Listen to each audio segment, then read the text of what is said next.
Hi, I'm Colin Sanders and this is the History Books Review, and I'm continuing my extended review of Gibbon's Decline and Fall of the Roman Empire, and I've reached chapter 26, part 3, Valens and the Goths.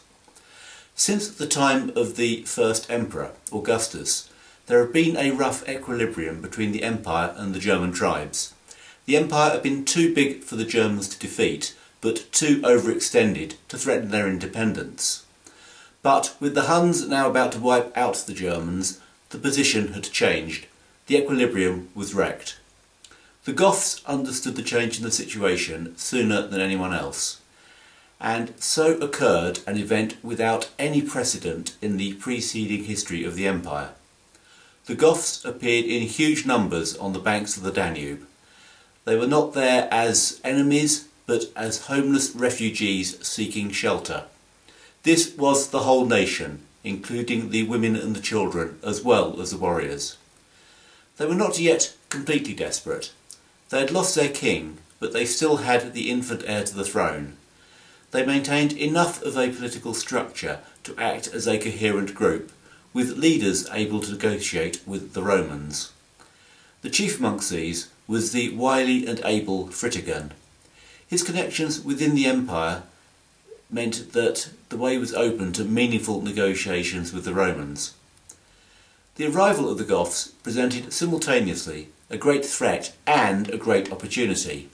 The numbers involved were estimated to be in the region of 1 million. How did this compare with the population of the Roman Empire at the time?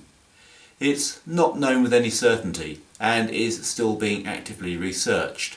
A figure of about 120 million at its peak during the period of the 5 good emperors was Gibbon's suggestion, and it seems a reasonable one, given that modern estimates come in both higher and lower.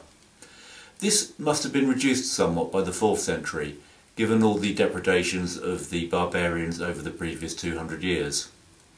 Adding 1 million healthy inhabitants, including a large number of able fighters, would have strengthened the economy and the power of the empire. And with the depopulation in some of the regions, it should have been possible to find vacant farmland to accommodate them. So it was potentially a win-win situation for the two parties, and given the ominous shadow cast by the Huns, a very timely one. But turning one-time enemies into allies is not the easiest of tricks to pull off. It would have been good at this testing time to have had another emperor with the ability of Augustus on the throne. Had he survived his reckless war with Persia and lived up to his early promise, Julian could well have been such an emperor. He would by now have been a mature and experienced statesman, able to make the best of the situation. Even the more down-to-earth good sense of Valentinian, who knew the Goths well, even if he never got on with them as well as Julian, would have stood the empire in good stead. But Valentinian had died the year before. This left the weak and vacillating Valens in charge. It was a shame, given that it was such a subtle and challenging crisis. Valens was in Antioch, keeping watch on the normally threatening Persians. He had the best troops with him to face what on paper was the biggest threat, but the Persians were currently relatively quiet, so Valens was in a strong position. He took the risk and decided to admit the Goths. This was not necessarily a bad decision. The deal was land in return for military service, which met the needs of both parties. Some precautions were to be taken, which again was sensible enough. The condition of admittance was that the Goths should give up their arms. Wise, if a little impractical. More controversial, the top Goths had to hand over their children as hostages. They were to be dispersed over a wide area of the eastern half of the empire to guarantee their parents good behaviour. This was harsh, and it shows just how desperate the Goths were that they agreed to it. As it often is, the devil was in the detail. The Roman Empire was run by a large and efficient bureaucracy, but it was also highly corrupt. Officials routinely explored ways that the public administration could serve their private interests. The governors of the 2 border provinces given charge of the difficult logistical operation to admit the Goths were a good example of this self-serving tradition. They regarded it as primarily a superb opportunity to line their own pockets. The German tribes had been raiding the empire for the previous 150 years. As a result, they possessed a lot of portable wealth. The Romans were of course only too well aware that the origin of this loot was the empire itself. A big chunk of it had now returned. The opportunity to get some of it back was just too tempting to ignore. The first bit of sharp practice the Goths encountered was simple bribery. They were understandably reluctant to hand over their weapons. A sword was the hallmark of a warrior. It was also a considerable investment. It might well be the most expensive individual item a Goth owned. Giving it up was the equivalent of handing over a sports car. But it turned out that the officials charged with removing the weapons could be paid to turn a blind eye. A more outrageous means of extortion was to prevent the Goths from visiting the normal markets and instead sell them food directly at high prices. This proved to be ruinous to the once proud warriors. Many families were driven to sell their household slaves and even their children. The best prices were to be had for attractive young girls and boys. Slavery is a sordid business. Roman chattel slavery was not much like the plantation slavery that we are more familiar with, and in important respects it was much less onerous, but it's as well not to be too sentimental about it. The Goths had no doubt hoped and expected that they would be treated as friends and allies, but instead found themselves rapidly losing cash, family members and, as their resources ran out, body weight. Entering the empire wasn't proving a lot better than simply being massacred by the Huns. Fritigern used his contacts and protested directly to Valens. The response was to say that the Goths could obtain supplies at the prosperous market town of Marcianople. Valens presumably made this offer in good faith, and the hungry Goths proceeded to march south to take advantage of it, but it turned out that the locals had other ideas. On arrival, the hungry Goths found the city gate was closed, but the leaders of the Goths, including Fritigern himself, were invited in to a banquet ostensibly to discuss the situation. While this was going on, fighting broke out between the Goths and the Roman soldiers guarding the city. Disorder spread and the Gothic guards outside the banqueting hall were attacked. This alerted Fritigern and his party to the precarious situation they were in. They grabbed their swords and they fought their way out.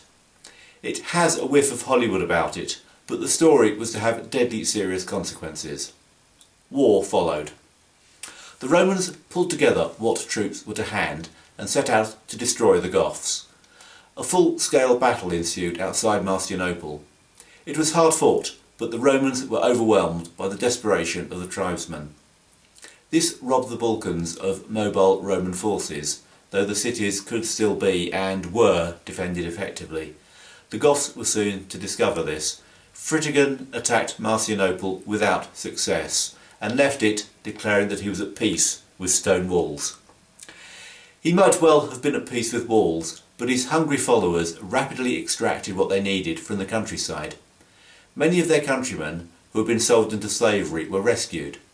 The stories of the cruelty that they had experienced at the hands of their owners enraged the Goths still further. The situation had turned into a major crisis.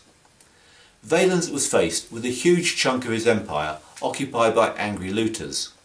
He was also still far from being considered to have any kind of legitimacy. As he marched into Constantinople with his army, he was mocked by the population for failing that most basic requirement of an effective emperor, that of maintaining order. As is often the case, politics clouded judgment. The Emperor of the West, Gratian, had defeated his own barbarian challenge and was now marching to the aid of Valens.